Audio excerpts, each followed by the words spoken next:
ভারতের বিশ্বের বৃহত্তম ধর্মীয় সমাবেশে পদদলিত হয়ে কমপক্ষে ১৫ জন নিহত হয়েছে এবং আরও অনেকে আহত হয়েছেন। কুম্ভমেলার একজন চিকিৎসক বুধবার এএফপিকে এই তথ্য নিশ্চিত করেছেন।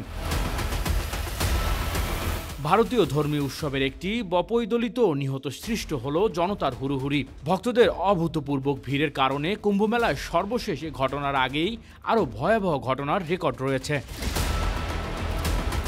৬ সপ্তাহব্যাপী এই উৎসব হিন্দু ধর্মাবলম্বী ক্যালেন্ডারের একক বৃহত্তম উৎসব। স্থানীয় সূত্রে জানা গেছে, মেলায় আগত লাখ লাখ পুণ্যার্থী জনতার গঙ্গা স্নানের উদ্দেশ্যে মঙ্গলবার সন্ধ্যা থেকেই গঙ্গা নদীর তীরে জড়ো হচ্ছেন। বুধবার সূর্য ওঠার আগেই স্নান শেষের বাধ্যবাধকতা থাকায় ব্যাপক ভিড় ছিল গঙ্গার তীরে।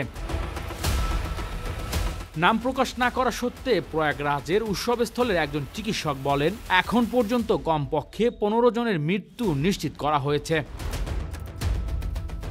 উল্লেখ্য, ১৯৫৪ সালে কুম্ভমেলায় একদিনে পদদলিত হয়ে বা ডুবে ৪০০ জনেরও বেশি মানুষ মারা যায়, যা বিশ্বব্যাপী ভিড় সম্পর্কিত দুর্ঘটনার সবচেয়ে বড় সংখ্যাগুলোর মধ্যে একটি। শেষবার যখন উত্তরাঞ্চলীয় প্রয়াগরাজ শহরে উৎসবটি অনুষ্ঠিত হয়েছিল, তখন ২০১৩ সালেও ৩৬ জন মানুষ পদদলিত হয়ে মারা যান। Desk report, metro TV.